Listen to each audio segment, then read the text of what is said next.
material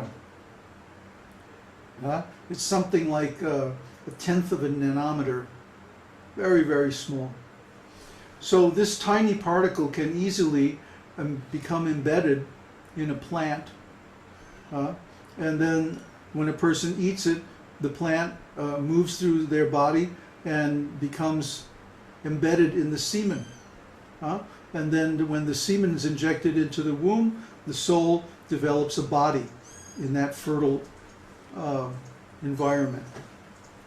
So that is how the soul re-enters the material body. There are a few questions. Oh boy. Swati asks, doesn't the soul enter the womb after the fertilization? No. The soul enters the womb with the sperm, according to Vedānta-sūtra. And the proof of that is that as soon as the soul's presence is manifest in the womb, the fetus begins to grow. Whenever you have growth, you have life, and wherever you have life, the soul is present. So the soul is there from the moment of conception. Neville asks, when the Vedas mention the atomic size of the soul, how is it possible for the soul to have material dimensions? Well, because the soul is in the material world. If we could see the soul, that's the size that we would see it. Okay, then do ghosts or spirit exist? How do they fit in that model? Who's asking? Swati. Well, of course they exist. Ghosts, well, ghosts aren't exactly spirits. That's a misleading term, because spirit means transcendental entities. But a ghost is a subtle material entity. A ghost, according to the scriptures, is a living entity who does not qualify to get another material body. So they have to stay in a subtle form where they have desires but they have no senses to satisfy them. They can perceive the material world, but they have no way to interact with it. So they become very frustrated, very angry, and they give off really bad energy. Another question by Swati. How does the thought at the time of death determine the destination after death? How? How? Krishna says, Yam yang vapi smaran bhavam tyajatante kalevaram tam tang evaiti konteya sadad bhava bhavitaha. Sadatad bhava bhavitaha. That whatever you remember, smaran, sadatad bhava bhavitaha, that state of being you will attain. Okay, so the quality of our thoughts indicate a certain quality of consciousness. And that quality of consciousness indicates a certain type of body.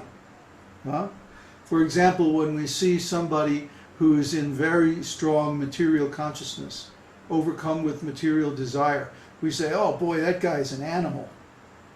Isn't it? Why do we say he's an animal? He's in a human body, but he has animal consciousness because he's only thinking of the senses. So when a person is in animal consciousness, when they leave this body, then they take an animal body in the next life. If they're in human consciousness, ordinary human consciousness, then they take a human body. If they're in divine consciousness, in devotional consciousness, then they go to the spiritual world, or at least to the higher planets. That's what Krishna is saying.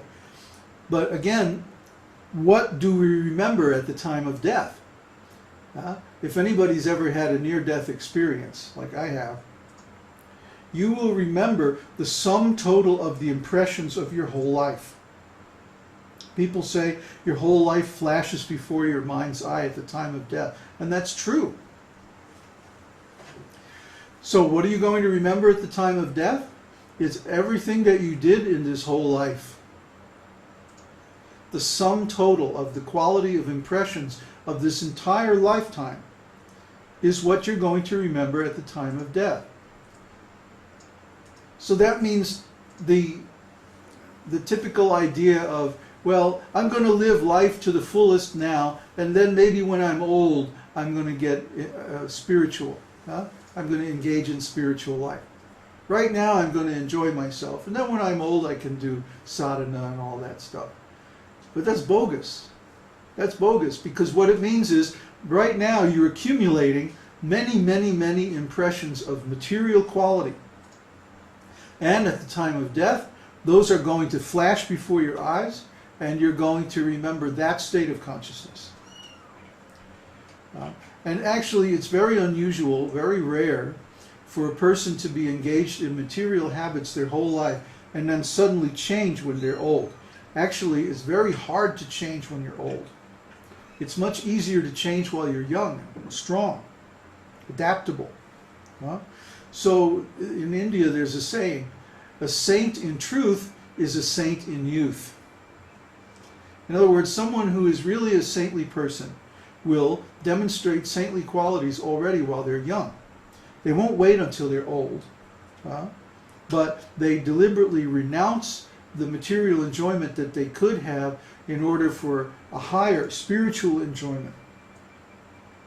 So in that way, at the time of death, what do they remember? They remember all the impressions of devotional service that they've done all their lives. Well, why do we chant again and again? And why do we do different types of sadhana, like prayers and reciting shlokas and rituals over and over and over again? Why don't we just do it one time and that's it? Well, Vedānta-sūtra says, because it is seen that when someone repeats these things again and again, they attain self-realization. When we engage in activities that create transcendental impressions in the mind again and again and again, this cleanses the mind of the material impressions and generates spiritual consciousness. It changes the quality of our consciousness. So that's what we're trying to do. We want to attain spiritual consciousness in this lifetime. And the way we do that is by performing activities of devotional service, especially chanting the holy name, study of the Vedas, taking prasadam, kirtan. All of these things generate many, many impressions of spiritual quality, and that's going to change our consciousness. So the Vedānta-sūtra says that one does not attain self-realization at the time of death. One attains in this lifetime. So it's better to try to attain self-realization while we're young and strong and flexible, because that means we can change, we can grow, we can adapt. When we're old and fixed in our ways and habits, then it becomes very difficult to change. So, wow, look at all those questions. Yeah, it's very well. So, okay, Prabhupada said that no living species goes extinct. So what happened to animal and plants like the dodo, mammoth, or dinosaurs? Who's asking? Thomas Evans. They live on different planets. Or they live on the same planet at different times. The point of view of the Vedas is eternal. From the point of view of eternity, everything that ever happened and everything that will happen are all happening now. That's why the Vedas give instructions that apply to all 4 yugas, for example.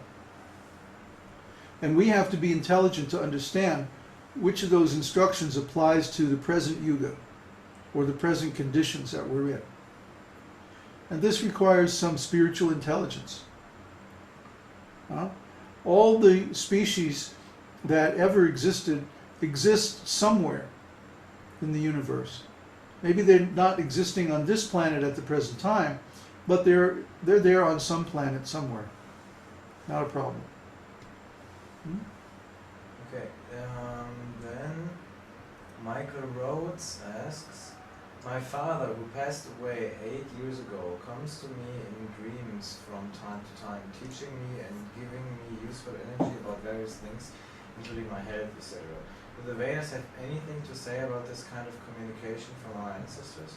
Yeah, he's in Pitriloka. He's on the moon. He's not far away. So he's coming and guiding you. It's very nice. I have dreams about Prabhupada all the time. Just the other night I had a dream where Prabhupada was in the dream. He didn't say anything to me. He just walked into the room and he was doing something and like that. I guess it means I'm doing okay. I don't need any instructions. But because when he does, if I'm off or if I'm doing something wrong, he always tells me. So this is very nice. Is there a relationship between the souls after death? Who's asking? Inchi. Or Inchi.